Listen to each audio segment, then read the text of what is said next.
Welcome to Entertainment Tech. I'm Caroline Cleary. And I'm Campbell Brady. We have the latest for you in celebrity gossip, fashion styles, and upcoming events. Stay tuned.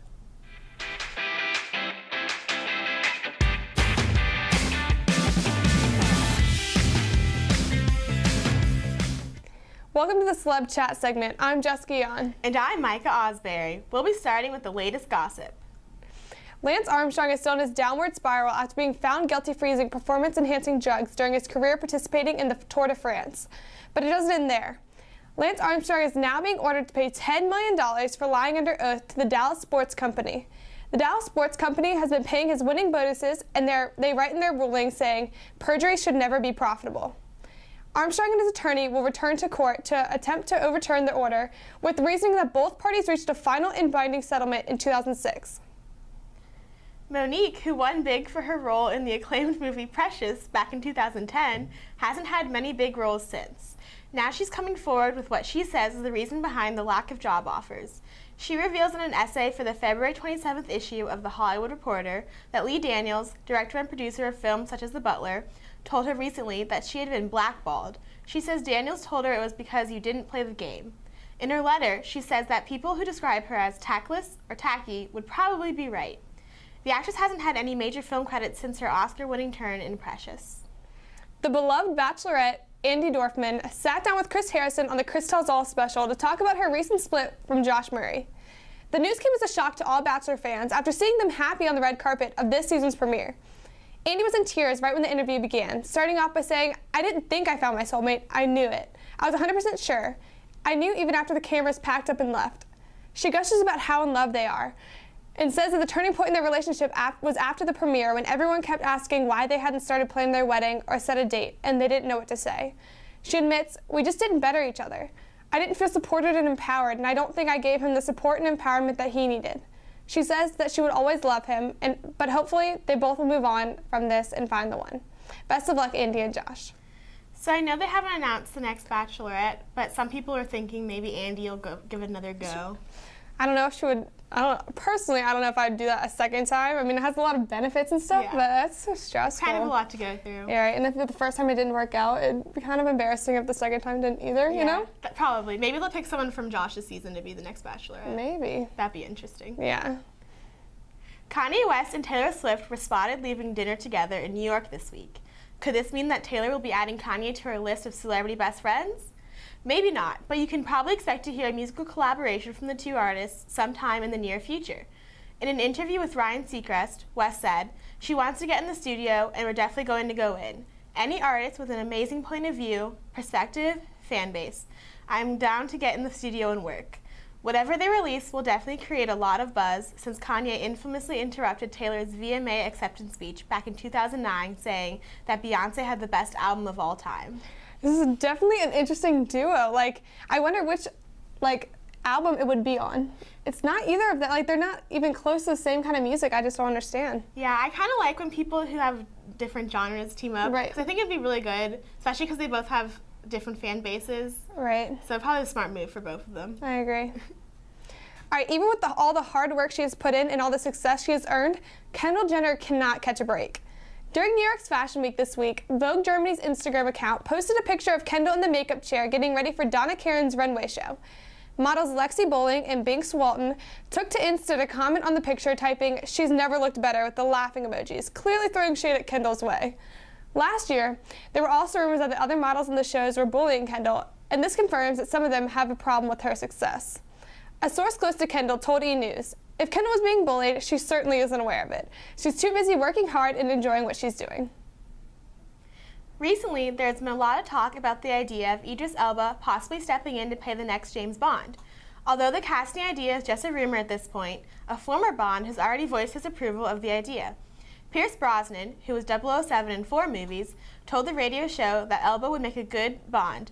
He also floated the idea that British actor Colin Salmon would also be a good fit. Salmon could fill the role of action star well, because he's actually appeared alongside Brosnan as an MI6 aide in 3 of the Bond films.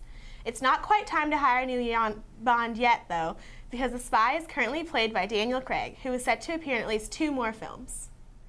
Lady Gaga has finally been tamed. Okay, at least she's found someone to stay crazy with for the rest of her life. This Valentine's Day, Chicago Fire actor Taylor Kinney popped the question, giving her a massive heart-shaped rock. Lady Gaga Instagrammed a picture of the ring, captioning it, "He gave me his heart on Valentine's Day," and I said yes. The two met on the set of her music video, You and I, in 2011, and kept their relationship relatively private since then. She tells Ellen DeGeneres a while back, "He's a hidden weirdo. He's extremely strange, actually, and we complement each other's weirdness. Congratulations, Lady Gaga. So happy for you both." I'm kind of excited because I feel like she might write some songs about this, Right. but I honestly didn't know she was really dating anyone. She definitely kept it under wraps, but I mean, I guess that's how it works. Yeah, I guess that's the way the most successful couples probably Right, aren't that agreed. in the limelight that So much. now we can, like, I guess assume that most of her songs are about love or whatever. Probably Maybe about they're him. Yeah, maybe. But yeah. Some Beyonce fans were disappointed to learn this week that their fearless queen bee is in fact a normal human. The Beehive is up in arms after unretouched images from a 2013 photo shoot with L'Oreal were mysteriously released. Many fans who have seen the images are blaming the harsh studio lighting for what some are saying is a less than perfect view of the singer. L'Oreal has not commented on the photos, so it is possible that they are not legitimate, but regardless of whether this is confirmed, Beyonce fans have taken to the internet to support their flawless leader. After looking at those pictures, like, they didn't even look like her. It wasn't even like, it was like a no picture shot, I mean, a no makeup shot that, like, she looks completely different without makeup. It's like, the makeup was bad. Like, that was the fault, I feel like. Yeah, I think the makeup was definitely not that great. 'Cause Right. I think I've seen selfies of her without makeup, she looked really good. Exactly. But a lot of people are really upset about this. Her fearless fans. All right, stay tuned for fashion styles after the break. Checking your fantasy league? Nah, just my 401k statement. I can't seem to save anything. I got a pizza for a Todd. Hey, can somebody spot me? When it comes to financial stability, don't get left behind. Get tools and tips for saving at feedthepig.org. Homemade noodles. Oh. Marty, stop it. Oh my goodness, I'm so sorry. It reminds me, I've been thinking maybe we should try a new form of birth control. I heard about this one, it's called the IUD, intrauterine device. Or we could try the patch on your arm. Actually, I think that one goes on your butt. Bedsider.org has birth control information and a lot more. And it's... What do you think then? Arm or the butt? Hi, Virginia Tech. I'm Micah Osbury, and I'm here with Jessica Yan. We're in Squires reporting, asking Virginia Tech students about their thoughts of this week's Oscars. Okay, I'm here with Liv. We're talking about the Oscars. So I know you might not have seen this movie yet, but is there any Oscar buzz movies you're anticipating? I really want to see American Sniper, and I'm going to go see it at the Lyric next week. So everyone should go see it at the Lyric. It'll probably be a pretty packed house because it's such a big movie this year. So how do you feel about Neil Patrick Harris hosting the Oscars this year instead of Ellen DeGeneres?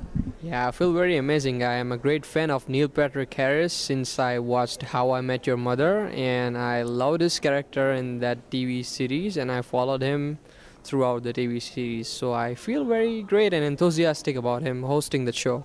So since he can sing and stuff, do you think that he will incorporate that into the show? I don't know, but maybe that would be a good idea. Okay, I'm here with Alexandra and Squires. So the Oscars are coming up. Are you excited about Neil Patrick Harris being the host? I'm really excited. I think maybe he'll even sing for us, which will be awesome. Yeah, because I know he hosted the Tonys a lot, and he always has a big musical number. Do you have any celebrities you're looking forward to seeing? I would say Bradley Cooper, only because he is an angel sent to us from heaven. He's great. A lot of people probably agree with you. That's it for the Oscar interviews. We'll be back after the commercial break.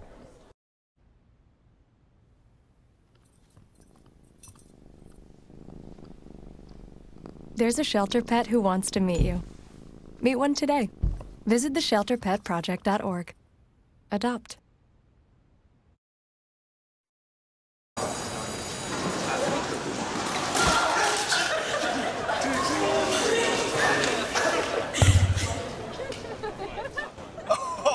That's low. That's low. Look, he's blushing. Seriously.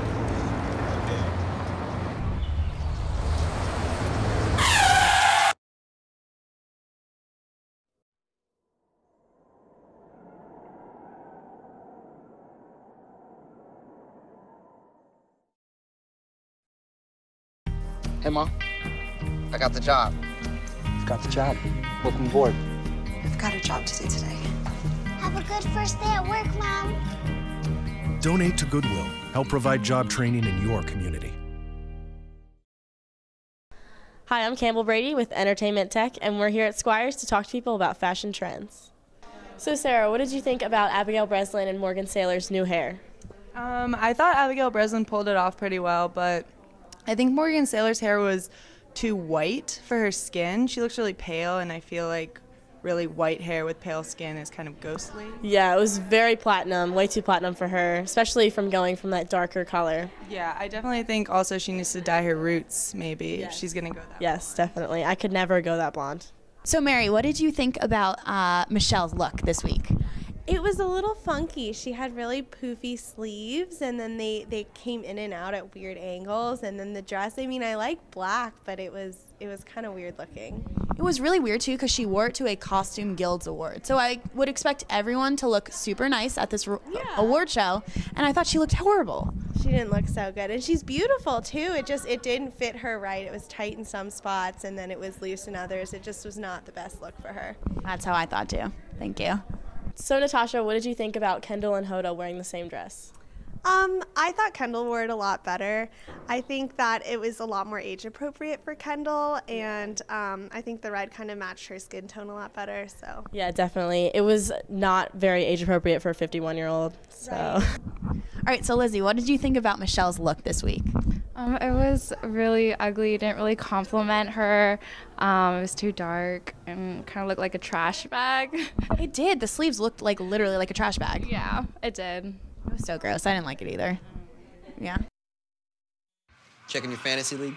Nah, just my 401k statement. I can't seem to save anything. I got a pizza for a Todd. Hey, can somebody spot me?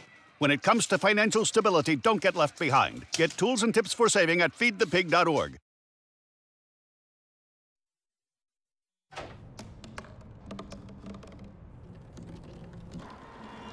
Everybody has a dream.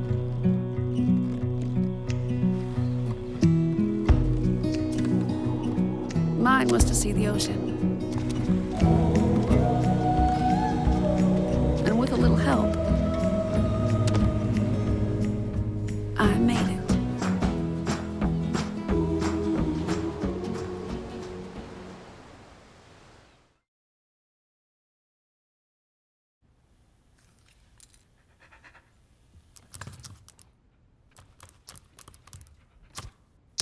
There's a shelter pet who wants to meet you. Meet one today. Visit theshelterpetproject.org. Adopt. Welcome back to the Celeb Chat. I'm Caroline Cleary. And I'm Campbell Brady with your latest fashion styles. 50 Shades of Grey star Dakota Johnson did not shy away from the spotlight at the SNL 40th anniversary celebration. She sparkled in a striped sequin Sonia Rykiel dress. The dress was short with long sleeves and a high neckline. She styled this look with Gianna Vito Rossi sandals, her hair straight down, and a red lip. If I could pull off the bangs, I would cut my hair in a heartbeat. Most people aren't that impressed with Dakota when it comes to her style. They say that she is bland and boring, but personally, I like that she doesn't feel the need to give 100% all the time, and just on occasion, she chooses to blow our minds. For all my Hills fans out there, I'm sure there is one name that when you hear it, it still gives you chills. Notoriously known as Lauren and Whitney's terrifyingly honest boss, Kelly Cutrone is a force to be reckoned with. I remember watching that show in terror, just imagining what she would say about me if she ever had the chance. Sadly for Kanye West, he never has to wonder about what Cutrone thinks of his new fashion line, because she laid it all out on the table. When talking to people, Cutrone criticized West's line, saying, "I think he's a fine rapper. I think he's a joke as a fashion designer." West was just quoted saying that after him and his now wife Kim Kardashian started dating, all his fashion friends turned on him. Apparently West had a line in the works, but once he and Kim became an item, he became a pariah within the fashion community. Cutrone shot back saying, didn't he have his own line in London, which was a disaster that he spent $10 million to do that no one wore? She is a fighter, man, and tends to have absolutely no filter. On the other hand, neither does Kanye, so I can't wait to see if he responds to Cutrone's harsh critiques. Brace yourselves, because this fashion face-off is an interesting one. Hoda Kotb, who is 51 years old, and Kendall Jenner, who is 19, both wore the same dress. Now keep in mind, this dress is an incredibly sexy Ramona Kevza gown. Both stars paired this dress with red lips, simple jewelry, and simple hair. Unfortunately, Kendall blows Hoda out of the water, because this is one look that she knows she has in the bag. This supermodel is confident enough to know that no one, and I mean no one, could wear that dress better than her. I do give Hoda props for hanging in there, but there's 30 years in between them, and Kendall is one of the most beautiful women in the world. Celebrity fashion never ceases to amaze us. I've always wondered if blondes actually do have more fun. With my dark hair, I'm sure I will never find out, but two adventurous celebrities decided to take the plunge and crack the case. Abigail Breslin and Morgan Saylor, both natural brunettes, recently dyed their hair platinum blonde. Breslin debuted her new color and chop at the Zac Posen show in New York City. While she had already been blonde for a while, her new color is brighter and beachier. Her now bob is edgy but cute and really fits her face shape perfectly. Saylor, known as playing Sergeant Brody's daughter on Homeland, also went blonde a couple months ago, but caught the eye of many as she sat front row at the Karen Walker show this week. Her blonde do takes on a whiter hue, while Breslin's has more yellow undertones. I find the color change to be too drastic for this cutesy actress. Her natural brown hair better suits her skin tone and overall look. She rocks a very cool 60s hairstyle, but once again, I think it would be cuter if her hair remained dark. All in all, I'm proud of these beauties for taking such a risk. I wish I had the nerve to do something crazy with my locks. Actress Emmy Rossum wore a Donna Karan Atelier gown to the Costume Designers Guild's Award. This blush gown had a low V crisscross neckline. She shamelessly showed off some cleavage, and she styled the dress with dangly earrings and a bronze clutch. Everything about this look was right. With New York Fashion Week under tow and the Oscars around the corner, there are plenty of parties and therefore outfits for me to critique. The Costume Guild Awards were this week, and while some people look stunning, others did not. Michelle Monaghan is one of the unlucky few that struggled Tuesday night. Looking like an evil witch straight out of a fairy tale, Monaghan really did nothing right. The sleeves of the dress are my biggest issue, although I'm trying to find an aspect of the dress that I don't hate. The buttons down the front of the skirt, followed by the layered train, don't mix with the top half of the dress. The lace overlay is distracting and confusing. Altogether, the dress seems like a bunch of random parts glued together that make no sense. Next, we have Brooklyn Decker and her ensemble from the Vanity Fair Young Hollywood event. Wearing a spaghetti strap dress and slinky nude heels, you would have assumed it was June. The floral Aztec pattern of the dress doesn't help to clear up Decker's mix-up of seasons. She looks like she stepped right off the beach, and it honestly just makes me mad looking at her, thinking that it's very possible that she did. On top of its summery vibe, the dress gives the former Victoria's Secret model no shape. I don't know about you guys, but if I had her body, I would never hide it with layers and layers of fabric. Decker is a very good lesson for all. Never forget what month it is and always flaunt it if you got it. Now to take a step back from celebrity fashion, we have a runway report for you. As you know, this past week was New York Fashion Week, the Super Bowl of the fashion world. A designer that really stood out to me is Naeem Kam, with his outstanding Fall 2015 collection. He's a premier designer on the red carpet. Every single one of these dresses is amazing. The dresses have extravagant beading, a touch of metallic, and very modern shapes. This is exactly what the public wants to see. Naeem Kam brought his A game to Fashion Week. So how funny was that story about Kelly Cutrone and Kanye West line? It's so funny. She's absolutely hilarious. She was so good in The Hills. I loved her on The Hills, although she really freaked me out. Yeah, she's a scary person. She was so scary, and I just kept imagining if she was my boss, I would freak out all the time. All black, all the time. All the time. She literally looked like Cruella de Vil. But she really did. I think she was. Horrible, horrible. Well, that's it for the Celeb Chat segment. Stay tuned for my makeup tutorial.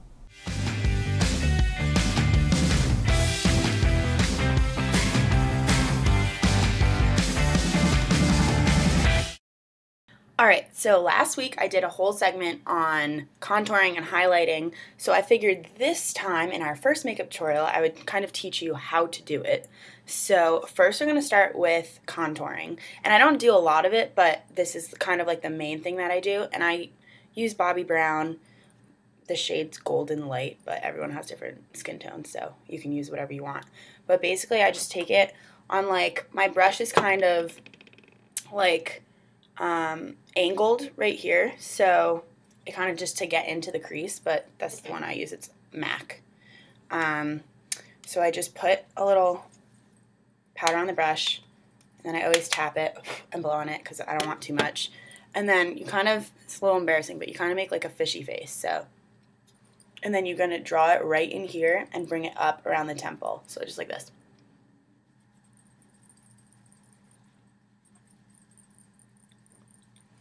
And we're going to do it to the other side.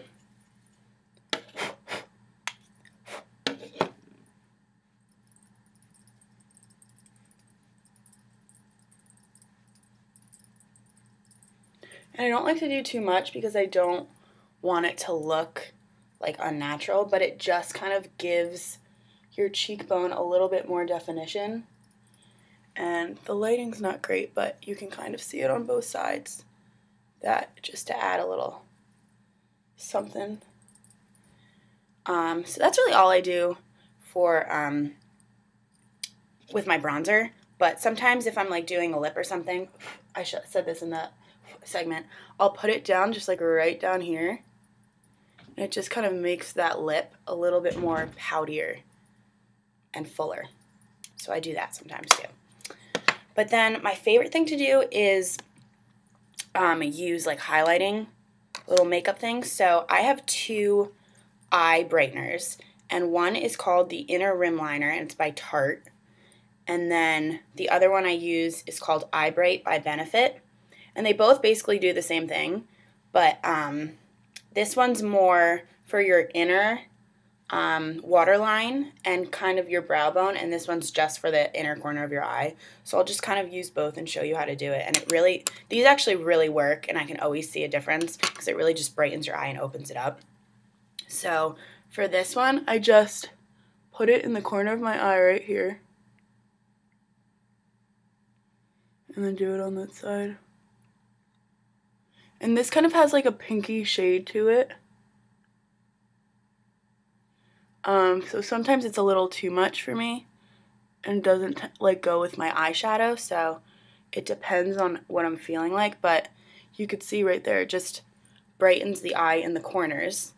And then this one right here, the Inner Rim Liner, which I really, really love, is you can put it on like the waterline of your eye, but also you can put it in your brow bone, which a lot of people don't tend to do, but I think it's like such a great tip that everyone should use. And you just really put it like right at the base where your hair is. So just draw it in right there. And then obviously you want to blend it in right there and right there. But it just kind of highlights your eyebrow, and everyone knows brows are in right now, so anything you can do to kind of highlight that is like such a great idea. But then if you want to do the waterline, you can. So you just put it there, and once again it just brightens the eye. And in case you don't want to do like black liner or something to go for like a smoky look, you just kind of want a bright eye. That's what I tend to do in the summer more often, because just brighter colors, it's cuter. So those were my tips for today, and I hope you enjoyed them. Thanks, guys. People think I'm trash, but they're wrong. Today I'm just an aluminum can, but one day I could be a stadium.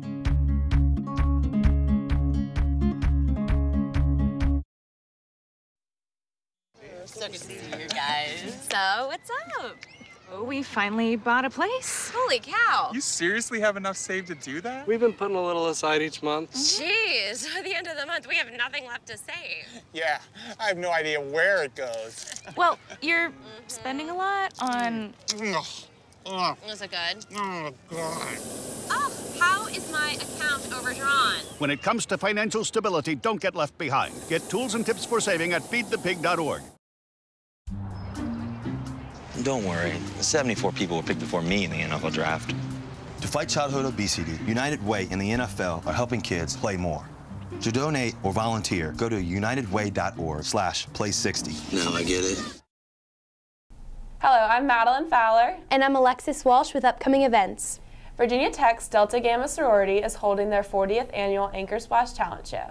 The event will be held in Burris Hall on Wednesday, February 25th at 7 p.m.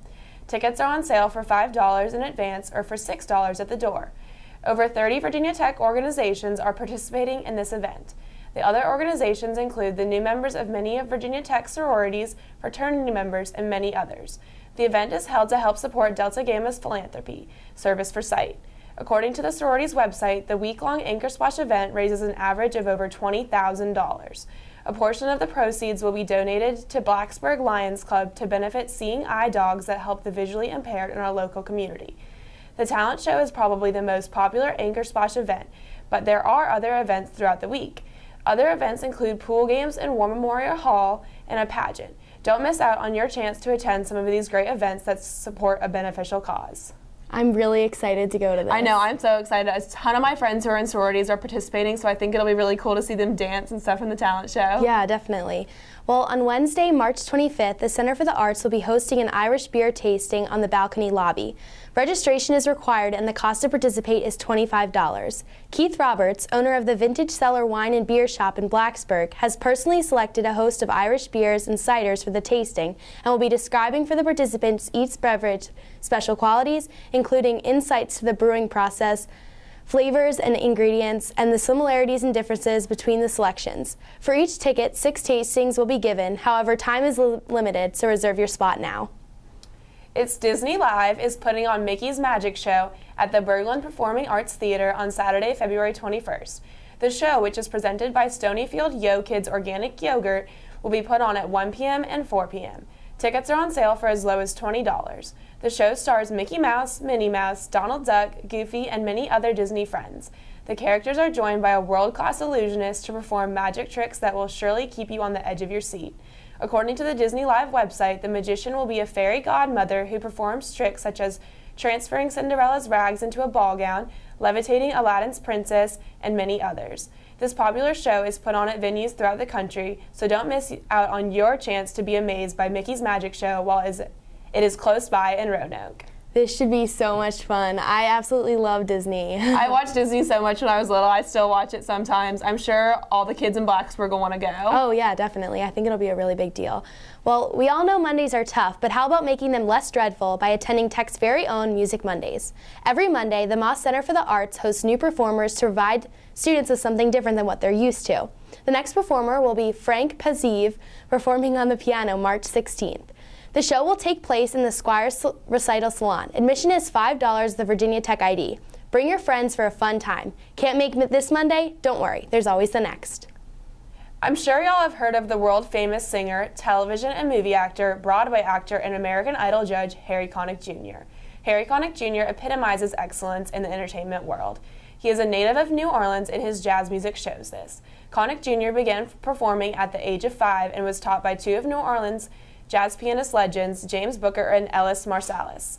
By the time he was 18 years old, he was a well-rounded musician and he left home for New York City. His big break came with his soundtrack, When Harry Met Sally. Throughout the years, Connick Jr. has released 29 albums, won 3 Grammy Awards, 2 Emmy Awards, and has created a large fan base. We are fortunate enough to have a Harry Connick Jr. performance right down the road in Roanoke at the Berglund Performing Arts Theater. The show will be held on Wednesday, February 25th at 7:30 p.m. Tickets are on sale for as little as $39.50. On Friday, March 20th, the Overton Step Show will be held for Virginia Tech students at Burris Hall.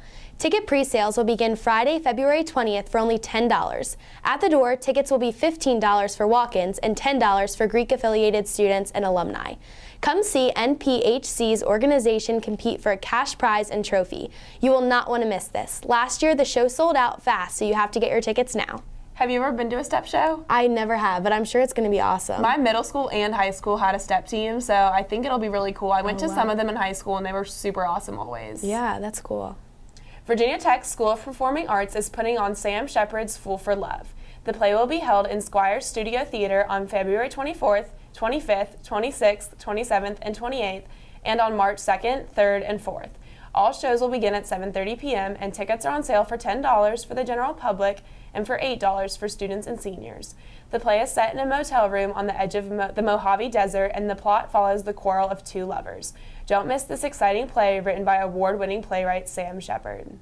Musica Viva welcomes for the first time the Martinu String Quartet from Prague, Czech Republic.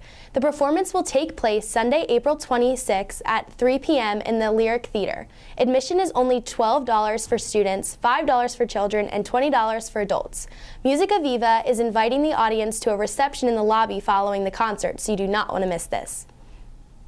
That's crazy that they're coming all the way from Prague to perform at Virginia Tech. Yeah, it's awesome. I actually, for the past 2 summers, I've visited Prague, and it's absolutely amazing. Like, the music there is incredible, so I'm sure this is going to be a really great show. That's really cool. Yeah. Okay, well, that's it for Entertainment Tech. We'll see you next week.